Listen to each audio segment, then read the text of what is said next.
রে বাজার চিন্তা করে আসলাম নানি বাড়ি কি যাই পারবো নে। কি ধরে যায়? তুই কি যা তোর বাড়ি গনে? আরে গেদা, তুমি তো চিনবেন না নে, তোমার বাপ চাচলি চিনতো আমি কিডা। তুই যাস কনে?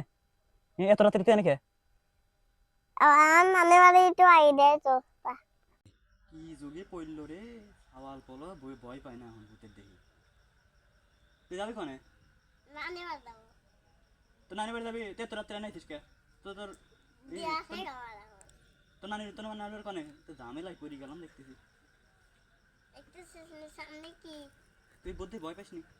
না হ্যাঁ, এলাই নানি তো নিতে লাগবি। হ্যাঁ তো ভূত রে দুটা সেই জিনিসটা বুঝতেছিস নি। গেদা মানুষ কি কব, চল নিয়ে দেখ। কি যোগ জামানা পড়ে গেল, মানুষের সওয়াল পালের পার করে দেওয়া লাগে আমার। আচ্ছা তুই কেমন দেখি একটু ভয় পাচ্ছিস নি? না আমি একটা ভূত মানুষ, আমার মানুষের ভয় দিলে একটু মজা লাগে। আমার দেখি একটু ভয় পা, একটু ভয় পা। আমি একটু বলবো না আর আগে দেখো কি ঝামেলায় পড়লাম, চল।